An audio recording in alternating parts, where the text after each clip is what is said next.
Hey y'all, it's Uncle Brian once again. I got a quick break that I'm having right now in my car. I'm at the barbershop right now and I have a quick lunch break just finished. So I just wanted to talk really quick about a quick subject that was brought to my attention recently. Um, one of the things that I really like to do is give advice to people at the barbershop, especially young people who are just jumping into the workforce right now. And I had this young client. He looks a lot older than he is. He's actually maybe about 20 years old, but he looks like he's like 28. You know, he's got a full beard and everything, lots of long hair that I just cut off. And he had a problem with getting a job. Specifically, his interview skills are really they're not good at all. This is probably one of his first jobs that he's ever tried to get, and he was just talking to me about he's having a few interviews and they've gone really wrong. So I asked him what did the interviews kind of go like, and he just answered questions and he thought it went good, maybe even a second interview, I think he said, but he never got a call back from one of the jobs that he really wanted to get. So I actually kind of coached him about how to kind of crush an interview. I've had quite a few interviews in my life, getting all sorts of jobs and stuff and having a really good resume, but I think one of the main things that people his age, 19, 20, 21, 22, they really have a really hard time speaking people's languages. And I don't mean language like if you speak English or Spanish, whatever it is. It's really more of speaking their language, like talking to them with like a middle ground. I remember when I was a young barber, up and coming barber, I was 18, 19 at the time. I didn't really grow up watching too many sports. I was mainly a skateboarder. I didn't really pay attention to too many sports. But when I became an apprentice barber is like a licensed barber who can actively cut hair under like the supervision of your manager or a barber that's an actually licensed barber. So what had happened was I used to have a very hard time talking to people about things that I knew that they would like. And one of the main things that I realized was not everybody I meet knows skateboarding for sure. Like I could tell them like, yeah, dude, I was working on my nollie kickflips the other day, and they're gonna be like, yeah, sure, like that has nothing to do with me. You know, whatever this person is into, they can't talk to me about something, you know, that they have no information about ever. So when I'm talking about speaking people's language, it's more of just finding a middle ground for them to kind of have a middle ground with somebody. So one of the things that I learned to talk about was sports. The further I got into my barber career, I got more into sports so that I could talk to people more, because typically in an urban barbershop, sports is a very hot topic. So as I realized that the veteran barbers around me were always talking about sports, it dawned on me that maybe I need to get into sports a little bit more too. Now, my basketball teams and my football teams that I like, they really stink. Like they suck really bad. And actually that right there brought in great conversations with my clients. You know, most of my clients, they're into sports. They could like whatever sport they like, but we could always talk about something. That's what I mean when I say speak their language.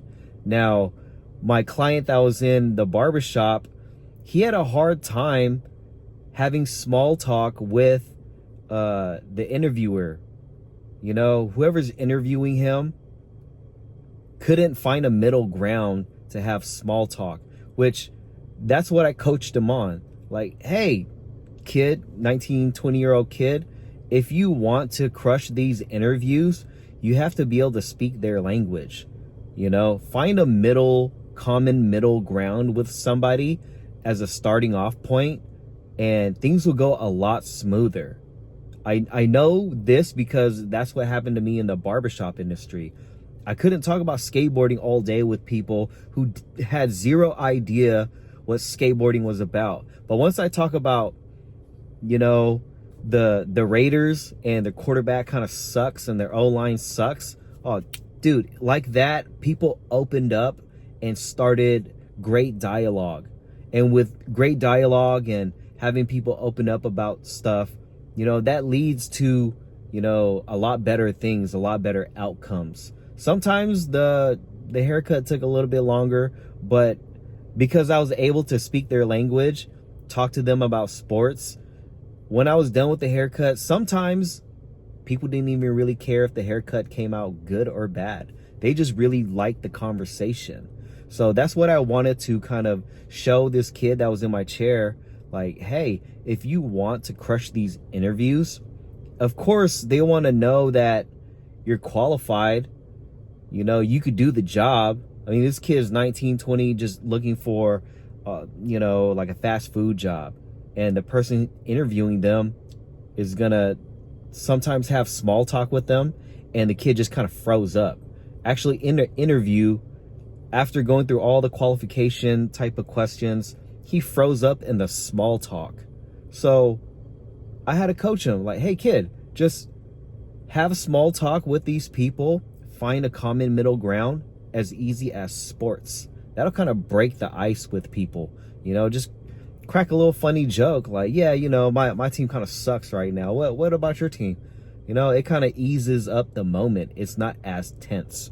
Usually interviews are pretty tense, right? You're fighting for a job and a lot of other people are also fighting for this position.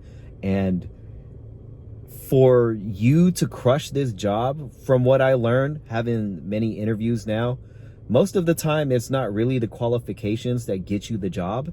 It's actually subconsciously the interviewer is thinking about, can I actually work with this person for 8 hours out the day? That's a small, like, hidden gem that I didn't learn until way deep into my professional career. I had a few interviews back then where I was like, yeah, it was like taking a test. Let's just ace the test. But I didn't know that people typically, especially people, the interviewers, they interview so many people that eventually they might get a little exhausted. And at a certain point, they're just looking for whoever seems the coolest that they could work with. Because usually people who are that, you know, people who could work with other people easy makes the ship sail a lot smoother.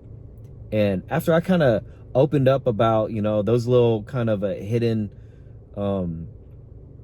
industry secrets, he really opened his eyes and was like, wow, like that kind of really makes sense, right? Like, if you're working with somebody who's very antisocial, you know, he's all qualified in the world, all the qualifications, but it's very hard to work with them, you're probably not going to get the job. Because typically in any company where you have to work with other employees, you guys have to get along. And small talk is a major aspect of crushing that interview and, you know, furthering your career. So you're going to meet many different people in this life, in your career, and you're going to have to learn how to have a middle ground with people so that you guys are all on the same page and you guys could conduct business ethically, and just things will run a lot smoother.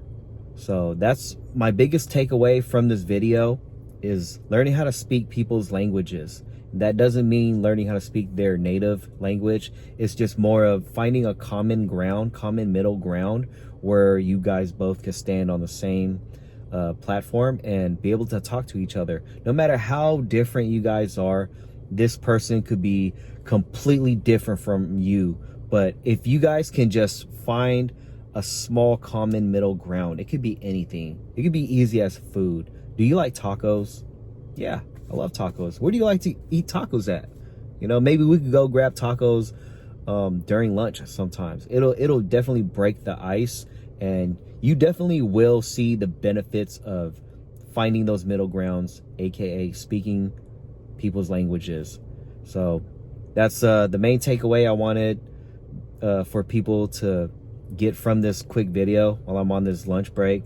If you guys really like this video, I love making videos like this while I have a quick break, whether I'm in my car doing real estate, running around the city and things like that, or just on a quick break at the barbershop. So if you guys really like it, I'll see you next time.